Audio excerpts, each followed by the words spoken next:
rounding up The answer is no. They're rounding up everybody who is involved in fraud. No, they're not rounding up everybody. They're all talking about Somalis. That's the point. I want them to round up anyone who is involved in defrauding American taxpayers of what apparently amounts to $9 billion in a very, very small state. Somali, whether they're citizens, immigrants, white, I don't care. You don't care if they target one community? I want the fraud to stop. But do you support the targeting of this stop. one community or not? I support the do you think that's the right thing to do? I support the targeting of people engaged in fraud.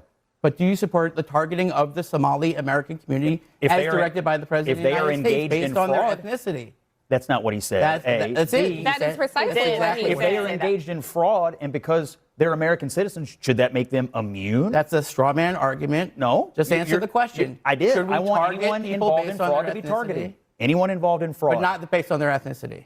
I want it based on whether they're involved in fraud. Is it really so hard to answer that question, Yes. Scott? I want it. Yes. Is it so hard the only to sit there and criteria say we shouldn't target people based on their ethnicity? The only criteria I have is fraud. We shouldn't target people based on their ethnicity? I can say that. Can you say that? I can say Absolutely. that. Everyone here can say Anyone who's not a people based deplorable on their human being ethnicity is can bad. say you shouldn't Scott target Jennings people. won't say that. Why won't you say that, Because Scott? I don't agree that that's what's happening. I don't agree with your fallacy. I don't agree with your stupid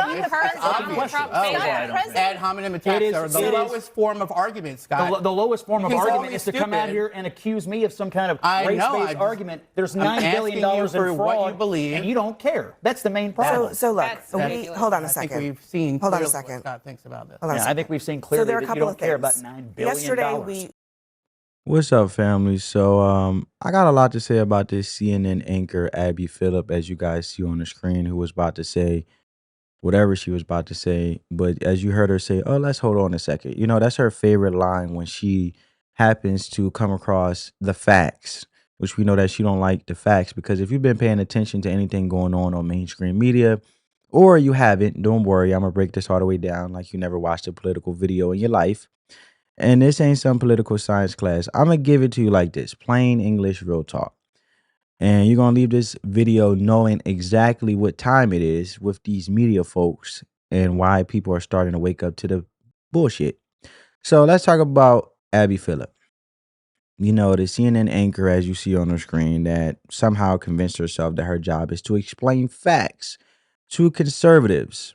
Let's pause right there and break that down, because that alone tells you everything about where we're at in this fake news cycle. You got a whole news anchor, someone who's supposed to be a moderator, someone who's supposed to sit in the middle and call it down the line, straight up admitting that her job is to push her version of the truth onto people who don't agree with her politically. Now, listen, I don't care if you lean left, right, center, whatever. That's not how news is supposed to work. A moderator's job is like a referee in a fight. You don't pick a side, you just make sure both sides follow the rules. But what Abby's doing is like being the ref and jumping into the ring to throw punches, but only at one fighter. You know what I'm saying? So, like, imagine you watching a boxing match and the ref keeps stepping in to slap one fighter in the face while giving the other one water. That ain't reffing, that's cheating, and that's Abby's whole show. So I want you to see what she said in regards of her feeling like she has to school or explain facts to conservatives, which I don't agree with. I think it's a bunch of fluff, but check out what she had to say. Conservatives are living in a completely different information world Absolutely. than liberals. And breaking that down needs to be done. Because when you don't ever even hear the facts, it's hard to even know that you're wrong. And that happens a lot. I mean, half my job sometimes is knowing what the latest conspiracy is, so that if it comes up, I'm ready to address it. Because it happens a lot where people don't even know that what they're saying or what they've seen and believe is not true. And so that happens a lot, and I don't come away from that saying, what's the point of this? People are just saying false things. I think that one time that person brings up something that is debunked and false, and I debunk it at the table, might be the very first time that someone out there has heard an alternative point of view. Conservatives are living in a Well, there you have it, folks. So as Western Lensman says, as you guys see, because he posted this. Shout out to this, X account. He's phenomenal. Abby Phillip won't tell the straight story on Walz, but here she is describing her job at CNN is to explain the facts to conservatives. This was said to the nod and approval of the always factual bastion of journalistic integrity, Joy Reid.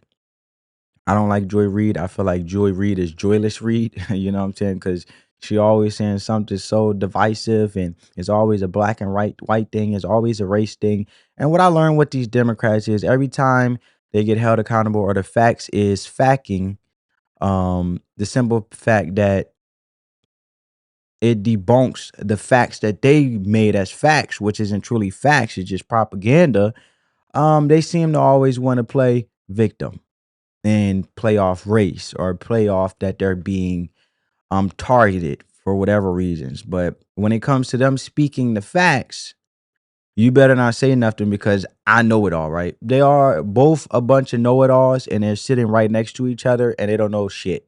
That's just what it is. You know what I'm saying? It's like a big-headed person, an airhead. They think they know so much, but their head is full of bull crap that they think they know something they don't know nothing about. But they call it fact-checking. They call it telling the truth. But you're telling the truth about nothing, but you think you know something.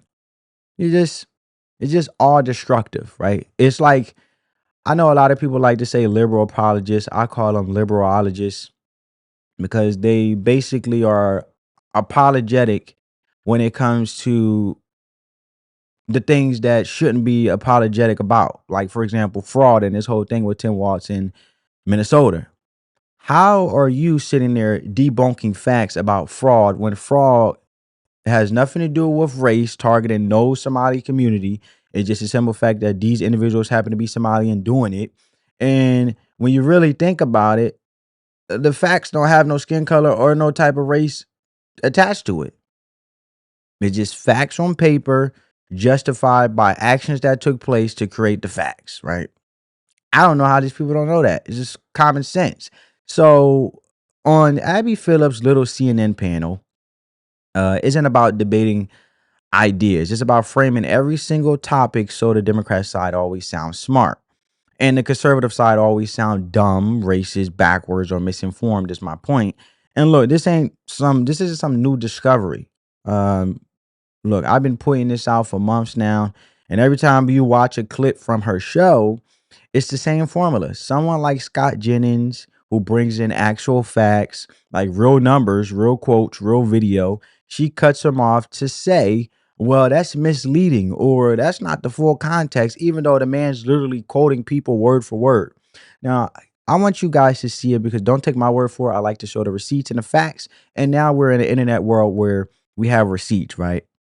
More than ever. People can't lie. The internet is forever. But according to these liberologists and delusional lunatics like Abby Phillips and Joyless Reid, they are so stuck in their delusions. They don't care about facts. They just care about pushing whatever ideology, let alone propaganda they want to push because they think they know it all, which makes them look ignorant, dumb, and obviously they don't have no journalistic integrity. And I don't even know how they uphold the values that their job in which they signed up for is even being upheld because it's not. So if you see this post right here on X, Scott Jennings post this, it says, it's not quote unquote white supremacy to investigate fraud. This attack no longer works. And it goes to my divisive rhetoric, racism stuff that they always come at conservatives with.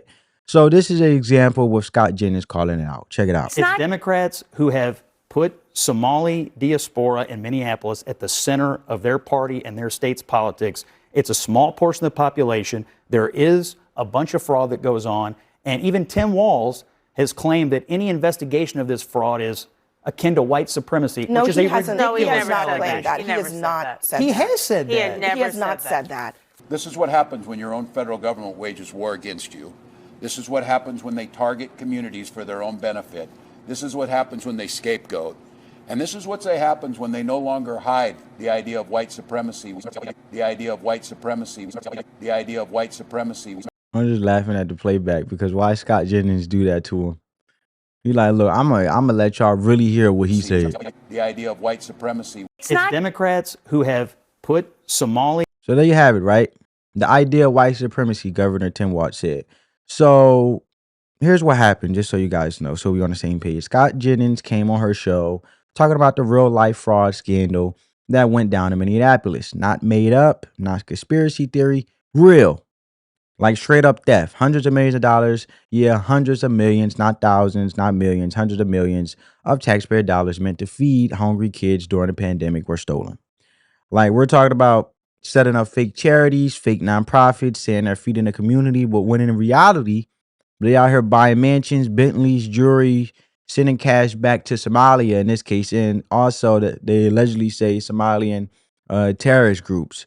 That's not a smear. That's not anti-immigrant talk. That's the official case that real indictments and things that went to court, real jail time because they said like 80 Somalians, and there's more.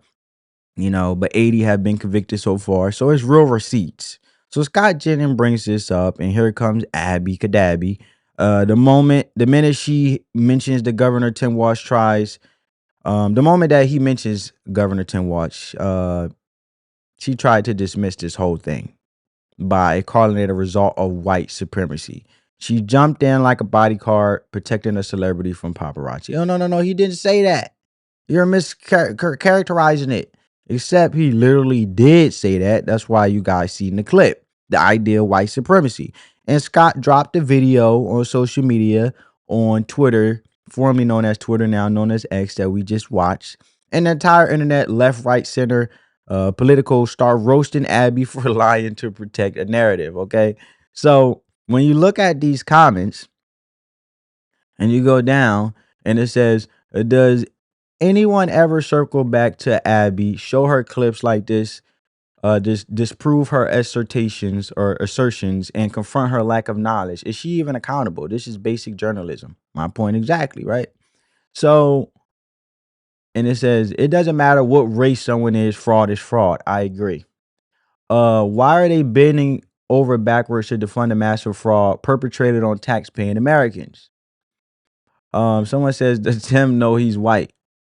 Someone says, fraud investigation is colorblind. It follows evidence, not identity, weaponizing accusations of white supremacy to shield criminal activity from scrutiny is intellectual dishonesty at its worst. When accountability becomes racist, corruption becomes untouchable.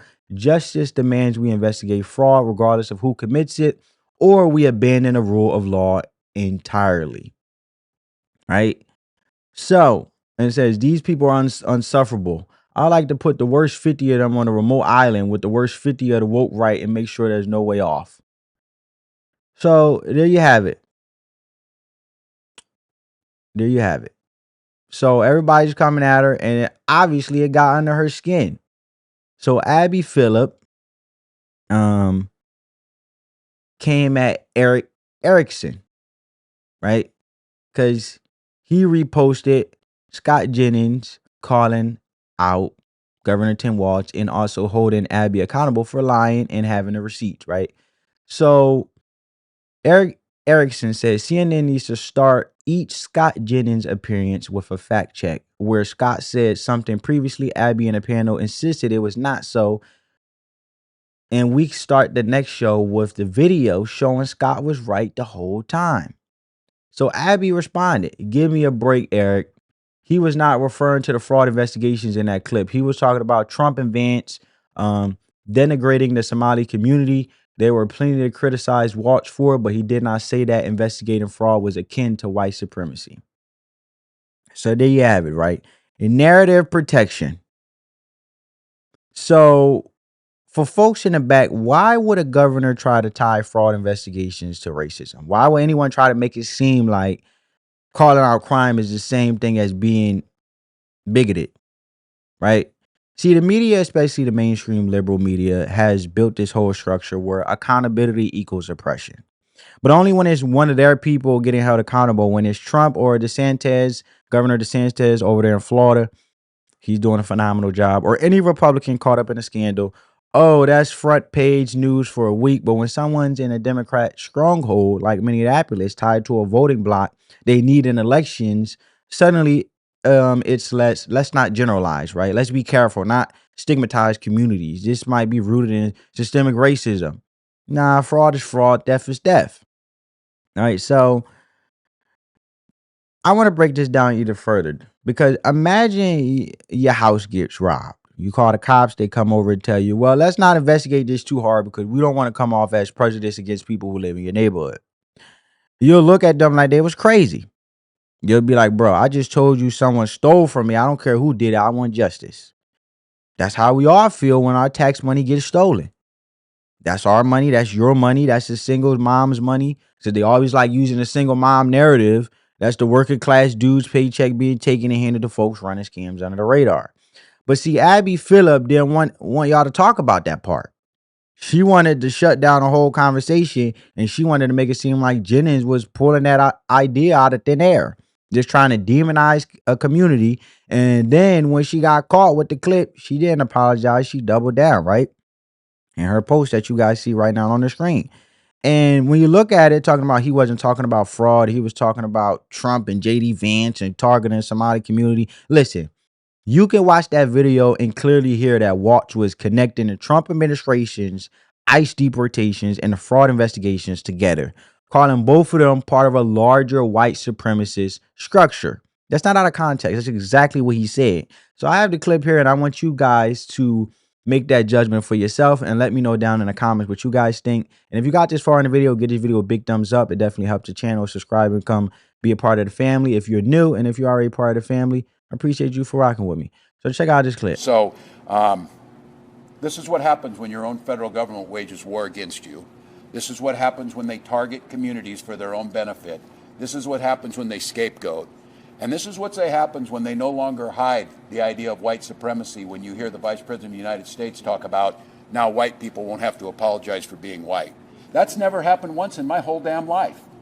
And I think everybody in this room knows what they're doing. So we're here today to say enough of this. We're here today to stand that Minnesota will protect their neighbors. So this is what happens when your own federal... Well, there you have it, folks. So when you see people like Eric Erickson who got under Abby Phillip's skin right here, look, coming out saying CNN should start every episode of the panel or for recap of the last time Scott Jennings was right. I agree. The only reason why I watch these panels or even upload these clips or even show these clips is because Scott Jennings is phenomenal. If it wasn't for Scott Jennings being on CNN, I don't think a lot of people would watch. Their ratings is already horrible, but I think Scott Jennings is the only savior for that show to even be existing, let alone a panel. That's just my opinion. But like I'm saying, like, you got Western Lensman showing the clip of her literally saying her job is to explain the facts on to conservatives, like she's some sort of missionary, you know, trying to educate the peasants, because that's how she's making it seem. And Western Lensman called it out because that's exactly how she's looking at it. Like, let me educate these peasants because these conservatives, they don't know the facts. They dumb. That's how she coming off. So I appreciate and shout out to these, you know, X accounts. They are phenomenal. I always look at them for political clips. They educate me as well when it comes to Western Lensman, and it comes to Scott Jennings, of course, and it comes to Eric Erickson. And Eric Daughtery, all phenomenal individuals. You guys should go subscribe and follow them on X. They call out the truth, and you'll be subscribing to the truth. Keyword truth. So I want to bring this whole thing home because now when you look at Gene Robinson, right? I'm not sure if you guys heard of Gene Robinson, but he says something phenomenal. And this is what he said I wanted to point out. He says, this is the black woman is the archetype that has done the most damage to black America. Not the open enemy, but the obedient intermediary. Sorry, I'm having a slow moment. The one who smiles while carrying water for white liberals. The one who polices thought, not crime. The one who uses education, credentials, and a platform to launder lies and shame dissent. This role is older than any television network. It is the same character every empire relies on. The internal enforcer who convinces the people that truth is dangerous and submission is virtue. The one who reframes theft as compassion, scrutiny as hatred, and accountability as extremism. Always fluent, always protected, always wrong. There is nothing courageous here. There is nothing principled. This is a career preservation dressed up as moral authority. This is narrative compliance sold as journalism. This is what it looks like when proximity to power matters more than loyalty to your own people. History remembers these figures poorly, not because they were loud, but because they were useful. They stood between a community and reality, and they did it willingly. When the smoke clears, the record always shows the same thing: who spoke, who lied, and what Democrat benefited. Contempt is earned when truth is traded for access, and it has been earned in full. So he dropped the atomic truth bomb about the role Abby Phillip plays in the system. He said, and I'm paraphrasing because even though we just read it, he said, she's not the enemy who fights you in the open. She's the one who smiles while carrying water for the people in power. She's the gatekeeper that keeps the truth out while pretending to be your friend. She uses her credentials. I got a PhD. I got a bachelor's, blah, blah, blah. And her platform to launder propaganda and shame anyone who asks questions. And her history don't look kindly on folks like that. History sees them for what they are, protectors of the lie. And it's the truth. Right? But I want to bring this home because this ain't just about Abby Phillip. She's the face of a bigger problem. The mainstream media isn't about the truth anymore. It's about access, it's about agenda, it's about keeping their side in power no matter what. That's why stories get buried. That's why Hunter Biden's laptop was Russian disinfo until it wasn't. And that's why Joe Biden's mental decline is conspiracy theory until he freezes on stage. But every little thing Trump does, full court press coverage, because it's not about informing the public. It's about manipulating the public. And now the independent journalists and YouTubers and commentators are doing the job they refuse to do, and they're mad. And what's going to happen is nobody's going to really look at mainstream media anymore, and they're going to look at YouTubers as competitors. And like I said, they will take over the mainstream media, and there will be no more mainstream media. That's why people like Nick Shirley doing God's work is going viral, and he deserves it because he's telling the truth. No agenda, no narrative, just receipts. And when the truth goes viral, the propaganda machine starts to panic. And that's why you got CBS, Tony Ducapil, suddenly doing monologues admitting they screwed up. Yeah. Like, nah, bro, I don't believe y'all didn't screw up. Y'all lied, and now you got caught. And I find it very fascinating. So I want you guys to check out this last clip. And let me know your guys' thoughts down in the comments below. A lot has changed since the first person sat in this chair. But for me, the biggest difference is people do not trust us like they used to. Mm-hmm. And it's not just us. It's all of legacy media. And I get it. I get it because I've been hearing about it from just about everybody for more than 20 years as I've traveled America on this assignment or that. My mom's neighbors in West Virginia, my own neighbors in New York City. Thousands and thousands of conversations in between.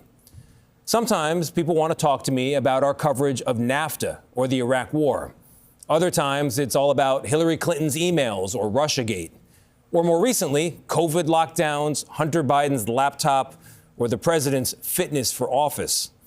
The point is, on too many stories, the press has missed the story because we've taken into account the perspective of advocates and not the average American.